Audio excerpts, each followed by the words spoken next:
A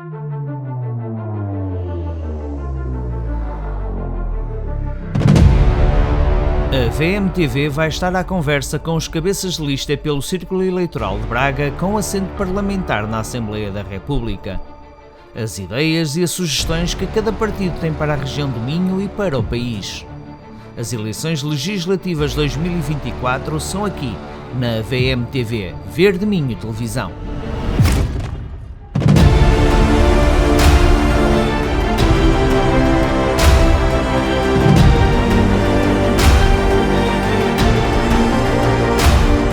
Olá a todos, bem-vindos à VMTV. Estamos a fazer um ciclo de entrevistas com todos os candidatos às eleições legislativas pelo Círculo Eleitoral de Braga. Hoje comigo tenho Sandra Cardoso, 56 anos, professora e é candidata pela CDU, aqui pelo nosso Círculo Eleitoral do nosso distrito, do Distrito de Braga. Tenho dado sempre relevância à importância que estas eleições assumem no panorama nacional, tendo em conta a instabilidade política que vivemos, e o PCP, como um partido fundador da democracia, tem sempre um papel muito importante a dizer, e vamos conhecer as propostas que a CDU tem para os nossos cidadãos portugueses. Sandra, muito obrigado pela sua presença. O PCP pode fazer a diferença nestas eleições com um crescimento da direita tão grande como se tem visto nas sondagens? Para já, muito obrigada pelo convite, é um prazer estar aqui convosco. Boa tarde a todos os que nos estão a ouvir. Essa é uma pergunta fácil, não é?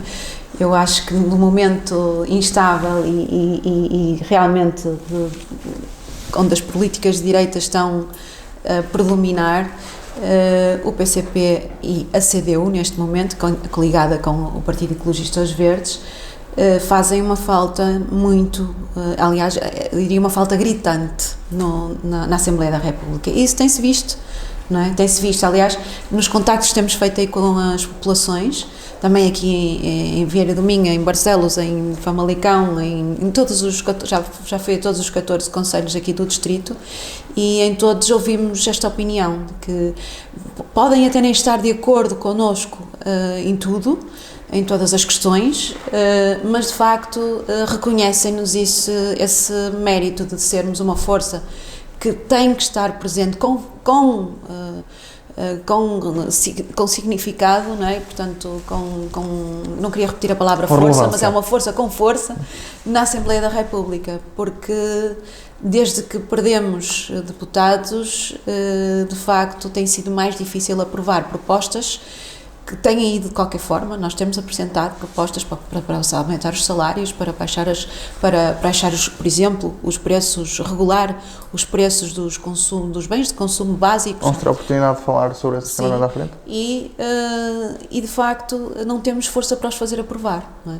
Portanto, acho que as pessoas, nestes 2 últimos anos de maioria absoluta, perceberam, algumas delas foram atrás do voto útil precisamente com medo da direita, e perceberam que o voto útil afinal está à esquerda e que está precisamente na CDU. Muito bem, Sandra. Um dos problemas que afetam os portugueses é a habitação. Quer os jovens, quer os não tão jovens, têm problemas ou em pagar as rendas ou as suas prestações no final do mês aos bancos. No programa eleitoral, a CDU defende uma forte aposta na habitação pública, com um número de 50 mil fogos. Exatamente. Não é um número... é um número ambicioso. Muito difícil de alcançar, tendo em conta que o Partido Socialista, nos últimos anos de governação, até com maioria absoluta, não o conseguiu fazer. Ora bem, não conseguiu, não foi porque foi porque não quis. Vamos ser muito objetivos aqui. É uma questão de opções, não é? Na política, como em tudo, há que fazer opções. E eu penso que a política seguida pelo Partido Socialista não teve claramente uma opção, designadamente no âmbito da habitação, que fosse ao encontro das necessidades das populações. 50 mil fogos é de facto um número ambicioso, mas que é possível. Não vamos... e é ao longo da legislatura, portanto são 50 mil fogos ao longo da legislatura. É preciso investir num serviço público de qualidade, designadamente no que diz respeito à habitação. Não há dinheiro, não é? Essa a desculpa dos políticos. Normalmente é essa a desculpa, não há dinheiro, mas há dinheiro. Ainda hoje estávamos a falar em Amares com pessoas que estavam na feira e no comércio local, que as pessoas dizem, mas como é que vocês vão aumentar os salários se não há dinheiro? Há dinheiro. As pessoas acham que nós temos um país pobre, mas nós não temos um país pobre. Nós temos um país que tem dinheiro, só que ele está muito mal distribuído e nós temos que apostar na redistribuição desta riqueza. Quando nós temos, só para terminar isto, quando nós temos, por exemplo, bancos, e designadamente ainda na questão da habitação, quando há bancos que estão a lucrar 12 milhões de euros por dia, não é? E depois, à custa das taxas de juro que nós temos que estão a aumentar cada vez mais e que estão a levar a despejos de famílias inteiras que não conseguem pagar isto no arrendamento próprio, não é? Portanto, ele há dinheiro, nós temos que pôr os lucros da banca a pagar as taxas de juro. Não podem ser os lucros, ainda por cima quando nós, toda a gente sabe, contribuintes, já tanto investimos na banca. Não é? É verdade. Portanto, é uma questão de opções. Haver dinheiro há. Não é? São medidas ambiciosas, mas que pretendem que o dinheiro seja empregue nos serviços sociais. No que é preciso. No público, sim. Ainda na questão da habitação, da análise e da leitura do programa da CDU, conseguimos ver uma medida pertinente que refere que a questão das rendas a um limite máximo de 15% da taxa de esforço de uma família. Os ordenados são baixos, a capacidade de compra é diminuta, a inflação é elevada e os preços dos produtos essenciais são muito altos. Como conseguir... Conclusão, sobe tudo menos o dinheiro na carteira, não é? Exatamente. E como conseguir controlar as rendas no mercado? Regulando as rendas do mercado. Não vai ter um efeito controverso... Não, pelo contrário, o que nós estamos a assistir agora é um movimento especulativo que está a beneficiar aqueles que têm poder de compra, não é? Portanto, o que nós estamos a assistir é despejos de pessoas que de repente deixam de conseguir pagar a sua renda e tem que haver, por parte do Estado, tem que haver um compromisso com estas famílias que, como disse, veem o custo de vida a aumentar de uma forma significativa, os salários, ao contrário, não é? Que não acompanham este aumento da inflação e, portanto, não têm como pagar, e isto compete ao Estado regular este arrendamento, não é? Esta política de arrendamento, para que toda a gente possa ter uma habitação condigna. Se for possível, apresentar-lhe um caso concreto de um cidadão, uma manifestação que não foi organizada sequer pelo meu partido, mas onde eu estive a prestar também solidariedade, no centro de Braga. No fim portanto, houve uma tribuna pública, eu também fiz questão de ir lá dizer algumas coisas sobre habitação e o senhor no fim veio falar comigo, desabafar, um senhor que trabalhou a vida toda, que descontou 43 anos, uma coisa assim, que trabalhava para a eletricidade, se pensou que a EDP, não tenho a certeza da empresa para a qual trabalhava, mas que pagava uma renda de 600 euros, que já lhe era muito difícil de comportar, tendo em conta a reforma baixa que recebe, e que de um momento para o outro recebeu uma carta do senhorio que teria que pagar 1.200, portanto, duplicou. Como não tem como pagar, neste momento está a pensar, está sem saber o que fazer. Pegamos no caso dele, vamos à Assembleia Municipal, temos questionado a Câmara quantos fogos é que nós temos disponíveis para estas pessoas que estão agora, que se vêem de repente, famílias que se vêem sem... Já imaginou? Nós temos gente a trabalhar no nosso país e isto é público, isto aparece nos telejornais. Nós temos gente a trabalhar que não conseguem pagar uma habitação. Nós temos em Braga e em Guimarães, por exemplo, estudantes que estão a dividir quartos por 500 euros. Portanto, a gratuitidade, portanto, há direitos fundamentais que estão na Constituição da República e 50 anos depois do 25 de Abril ainda estão postos em causa. A habitação é um deles. Não é? Outro A direito habitação é um que Deus. gostaria de abordar é a saúde, e o SNS também foi uma conquista de Abril. Passando agora ao tema da saúde, que também é um ponto muito sensível na política portuguesa e no panorama dos cidadãos portugueses, no seu dia-a-dia, e colocando o exemplo de Braga, Braga tem um hospital central relativamente recente, que dá resposta a muitas pessoas, e que foi gerido até 2016, 2015-2016, por uma parceria pública-privada, e atualmente é uma gestão pública. Temos assistido, quer em Braga como no resto do país, a dificuldades na resposta, quer nas consultas, quer nas urgências. Como é que conseguimos salvar o Serviço Nacional de Saúde? O recurso ao privado é uma solução, o público é a resposta. Como esclarecer as pessoas relativamente a este tema? Relativamente a esse serviço público, como muitos outros, não é? Depois, se calhar, também iremos falar de educação e tantos outros, passa por um investimento sério. Mas quando eu digo sério, é sério na saúde, que é o caso que nos está a colocar agora. Não adianta muito nós termos um excedente orçamental de que tanto se gaba esta maioria PS, não é? Quando depois as pessoas, como disse ainda agora, não têm um médico, não têm umas urgências, têm dificuldade em marcar uma consulta, portanto, eu diria que a riqueza de um país, ela não se mede pelo excedente orçamental que nós conseguimos arrecadar, mas pela qualidade de vida do seu povo, não é? Eu já dei este exemplo, vou voltar a dá-lo. É a mesma coisa que eu ter conseguido poupar durante 2 anos com o fruto do meu trabalho, consegui, sim senhora, fazer um pé de meia jeitoso, mas entretanto estive a dar sopa à minha família durante esse tempo todo, quer dizer, não foram supridas as necessidades básicas. Não é uma boa gestão. Nós apostamos no investimento sério nos serviços públicos. O SNS é um desses casos. Como? Não é? Como? Era o que me estava a perguntar. Justamente. Como? Indo à questão central, que é dos profissionais. Os profissionais da na saúde. questão dos profissionais, a valorização da sua remuneração, no caso de 50% e da majoração de 50% na remuneração base. Exatamente. Mas antes disso, um aumento do salário base também. É a solução para fixar os profissionais no setor público e evitar a fuga para o setor privado e para o estrangeiro? Isso, crescendo também de 25% na contagem de tempo de serviço, também é importante. Para médicos, para enfermeiros e eventualmente outros profissionais da saúde. Pensamos que isso, associado a outras medidas, como por exemplo o investimento, falou-me há bocado do Hospital de Braga, nós defendemos uma nova ala cirúrgica para o Hospital de Braga, já levamos à Assembleia da República. Foi rejeitada a nossa proposta pelos mesmos de sempre, PS, PSD, Iniciativa Liberal e Chega, que acham que o serviço de saúde tem que ser só para aqueles que podem pagá-lo, não é?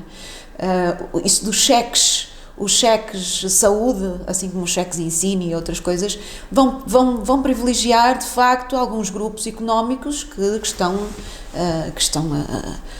a lucrar muito com estes negócios. Mas o que nos interessa a nós é que as populações e os trabalhadores e de qualquer pessoa que seja possa aceder à saúde e ter um serviço de qualidade à sua espera.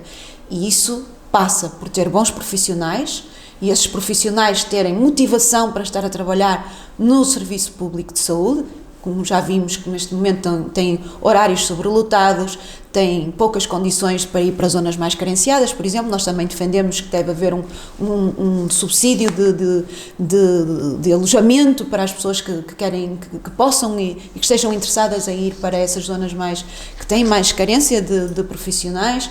Portanto, o investimento, neste momento o hospital, para lhe dar um exemplo, o Hospital de Braga está a fazer cirurgias em instalações alugadas noutros locais, que ainda assim é preferível do que o cheque de cirurgia. Porquê?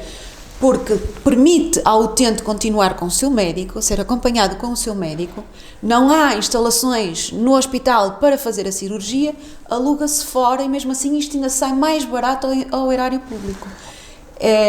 Agora, se isto é a solução, não. A solução é um investimento, é uma nova ala cirúrgica para o Hospital de Braga, é fixação de mais médicos e mais enfermeiros e mais assistentes operacionais, mas para isto precisamos de lhes dar motivação, obviamente. Ainda dentro da realidade bracarense... Valorizar as carreiras, percebe? É isso que eu estou a falar. Penso que ficou claro. Ainda dentro da realidade bracarense, o Distrito de Braga é um distrito caracterizado por uma área mais rural, outra área mais urbana. Há zonas que estão a distância de 45 minutos ou mais do Hospital Central de Braga. Entra, de facto, a importância dos cuidados de saúde primários especializados e com capacidade de resposta. Não é o que se verifica atualmente. O Distrito de Braga não tem serviços de atendimento permanente nos centros de saúde. Raros são os exemplos. A CDU defende reforçar os cuidados primários de saúde, assegurando o maior número de profissionais na rede periférica de cuidados de saúde. Como conseguir fixar os profissionais no interior e como conseguir reabrir toda esta rede que foi ao longo do tempo deixada obsoleta? Eu vi que estudou bem o nosso programa e facilita aqui a nossa conversa, porque efetivamente o que nós defendemos, e para quem nos está a assistir, o que nós defendemos é que estes cuidados primários de saúde, eles têm, esta rede, não é? Tem que ser aumentada, tem que ser um sistema local mais abrangente, mais alargado.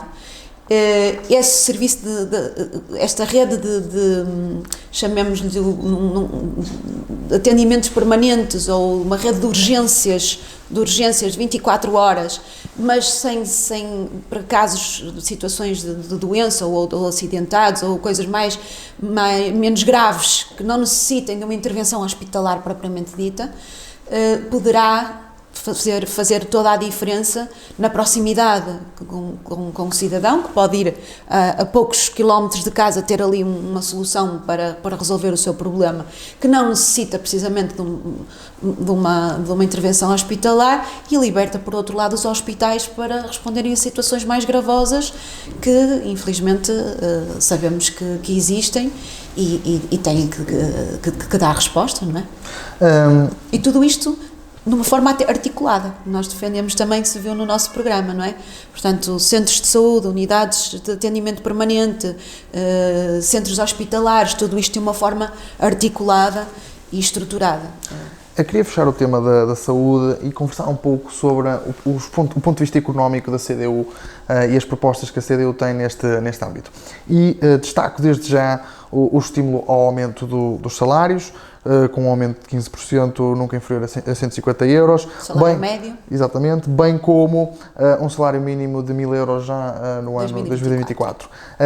Atendendo aos programas dos outros partidos políticos, das forças políticas, é de facto um objetivo ambicioso. No início da conversa falávamos que existe o dinheiro, mas a economia portuguesa cresce, apesar de acima da média europeia nos últimos meses, cresce ainda pouco. Tem capacidade para dar resposta a este aumento de salários? Voltamos ao mesmo, não é? É uma questão de opções. É uma questão de opções. Isto nós estamos aqui, nós podemos ver que existem, neste momento quase não existe salário médio, não é? O salário médio está cada vez a aproximar-se mais do salário mínimo. Portanto, o salário mínimo, neste momento, viver com 1.000 euros, eu ouvi o Sr. Secretário-Geral do PS a propor, como uma medida muito, enfim, ele estava orgulhoso daquela medida, eu acho que se devia envergonhar dela, mas ele estava orgulhoso, até 2028 o ordenado mínimo ser 1.000 euros. E eu fazia um desafio, que era, deixava-lhe aqui esse desafio, que era tentar daqui até 2028 viver com menos de 1.000 euros por mês. Porque é o desafio com que se confrontam a maioria dos portugueses. Portanto, nós defendemos que em 2024, já, nenhum português deve viver com menos de 1.000 euros por mês. Portanto, o salário mínimo tem que ser 1.000 euros por mês. Não, a nossa economia, e repare, eu sou da área das letras, não é? E da educação, portanto sou licenciada nas letras, mas depois fui mestrada e doutoramento na área da educação. De números não é o meu forte, mas mesmo assim, eu acho que não é preciso nenhum de nós ser grande economista para perceber que se não houver dinheiro na carteira, se as pessoas não tiverem um aumento sério no seu salário, também não vão depois poder investir, na economia, nesta economia circular, local, não é? Não são os grandes grupos económicos que têm 25 milhões de euros de lucro por dia que vão depois investir na economia local. não é? Esses depois têm os paraísos fiscais e o dinheiro vai para outros locais, para outros sítios. Portanto, se houver efetivamente mais dinheiro no bolso dos portugueses que trabalham, do português, vamos dizer assim, normal, que vive do salário, como eu, e não sei se é o seu caso, mas eu vivo do meu salário, se eu tiver mais, se calhar posso ir mais vezes ao restaurante, se calhar posso ir comprar ali ao vizinho, não sei, um eletrodoméstico que até me está a fazer falta em casa, ou uma almofada nova, ou uma camisa, ou seja o que for. Nós temos falado até com os feirantes, não é? Com os vendedores ambulantes e com as pessoas do comércio local, e as micro, as pequenas e médias empresas estão a sofrer muito com esta política. Estão a ter que fechar portas. Porquê? Porque não há dinheiro. As pessoas não compram não é porque não precisam, não é porque não querem ou porque não precisam, é porque efetivamente não podem. Eu vou-lhe contar aqui como aconteceu aqui em Vieira do Minho, na feira. Encontrei uma senhora que vinha com um saco cheio e eu disse-lhe, já vem aí com o saco cheio de compras e tal, e ela disse, não menina, venha cá ver. E abriu-me um saco e disse, olha, eu tenho uma reforma de 300 euros. Como sabe, nós defendemos um aumento da ordem dos 7,5% para as reformas e no mínimo de 70 euros já em 2024. E diz a senhora, eu tenho uma reforma de 300 euros. E afastou as couves e mostrou uma saca, vinha cheia de medicamentos. Eu sou uma pessoa doente, deixei 170 euros, já os deixei ali na farmácia. E agora venho aqui comprar umas coisitas para fazer uma sopinha, para poder ir sobrevivendo. Mas para além dos idosos... As pessoas deviam ter que escolher entre ir à farmácia ou comer. Essa realidade dos idosos, de facto, alarmante, também se espelha nos jovens. Os jovens, neste momento, principalmente os jovens licenciados, não têm emprego no seu país e vêm-se obrigados a sair do seu país e a entregar o seu conhecimento a outras sociedades. Que propostas tem a CDU e o PCP para conseguir fixar estes jovens em Portugal? Valorizar as carreiras. Valorizar as carreiras. Repare, eu tenho 2 filhos nessas situações que está agora a falar. Um está à procura de emprego, não é? É difícil, e depois são aqueles contratos precários. Nós temos medidas muito concretas, e esse é o nosso foco. Por isso é que me estava a falar há bocado, se nós não acham que é ambicioso subir para 1.000 euros. Não, porque há prioridades, e para nós essa é a prioridade. São as condições de trabalho, e são os salários e a valorização das carreiras, porque é isso que prende as pessoas aqui. Porquê é que as pessoas pensam em emigrar? Não é? Porque aqui não têm condições, não conseguem constituir uma família, não conseguem sair de casa dos pais porque a habitação, como começamos por aí a nossa conversa, leva-lhes o salário todo.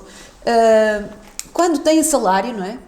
Portanto, eu digo-lhe, só na minha família, por exemplo, tenho um filho que anda à procura de emprego, já com dois cursos, uma filha que está neste momento a terminar o curso a pensar em emigrar, o namorado dela, com quem já vivia até, e agora não, porque a habitação, entretanto, ficou a um preço incomportável, portanto, cada um foi para a casa dos pais, voltaram para a casa dos pais, e ele vai para fora, é enfermeiro, ganha miseravelmente aqui a trabalhar dia e noite, portanto, vai para a Suíça. Está a ver? Não tem melhores condições de emprego. Se tivesse aqui um trabalho, se tivesse aqui condições dignas, se lhe pagassem dignamente, se lhe valorizassem e reconhecessem o seu trabalho, não precisavam de emigrar. Estamos agora a chegar ao final da nossa conversa e depois de traçar esta realidade económica, a educação, a área da Sandra, eu gostava de lhe perguntar, como experiência pessoal, a carreira dos professores e o percurso dos professores até este momento tem sido marcado por manifestações, greves e uma luta constante por reconhecimento. Respeito. Por reconhecimento dos anos de serviço que foram congelados. A resposta imediata e o descongelamento imediato destas carreiras vai permitir trazer paz às escolas novamente? Eu acho que nós temos várias reivindicações que são urgentes, mas uma delas, sim, e acho que ainda não perceberam, e agora até lhe vou dizer, não é só na educação. Eu tenho estado a reunir com sindicatos de enfermeiros, de médicos, temos estado nos hospitais, temos estado até com a PSP, com a GNR, com os oficiais de justiça, e todos nos dizem o mesmo. Nós estamos desmotivados, sentimos-nos desrespeitados. Nós vamos trabalhar sem aquela vontade que tínhamos, ainda o que nos prende, lá está, os professores prendem-nos os alunos. São os alunos que estão a prender os professores à escola. Esta desmotivação e esta falta de paz, como disse, nas escolas, tem a ver com isso, tem a ver com a desvalorização, o desinvestimento que foi feito na educação e a desvalorização das nossas carreiras. Mas não pensa que essa desvalorização impacta diretamente a qualidade de ensino dos docentes? Completamente. Diga-me uma coisa, ninguém vai trabalhar motivado, há pessoas que estão a pagar para trabalhar, professores inclusivamente, não é? Que estão, imaginemos aqui uma pessoa que vive aqui em Vieira do Minho, ou em Braga, ou em Barcelos, vamos imaginar que fica colocada em Lisboa. Nem na carreira está ainda. Vamos supor que é um professor contratado. Vai para Lisboa. Deixa lá ficar o ordenado só na casa. Não é? Portanto, vai pagar para ir trabalhar? É isso que nos estão a pedir? Só faltava agora mesmo essa, não é? Porque eu conheço gente que está a fazer isto para poder ter tempo de serviço, para depois entrar na carreira. O que nós defendemos é que, ao fim de 3 anos de serviço, portanto, se é uma necessidade permanente, tem que prevalecer aqui um vínculo efetivo. Portanto, as pessoas têm que ser integradas na carreira. A contagem de tempo de serviço tem que começar já de imediato e todo, porque foi um tempo que foi trabalhado. Portanto, é um tempo que nos foi roubado. Vamos dar o nome certo às coisas. Foi um tempo que nos foi roubado. Nós, desde 2019, temos apresentado propostas na Assembleia da República nesse sentido, que têm vindo a ser chumbadas sucessivamente pelo governo PS, PSD, Iniciativa Liberal e Chega.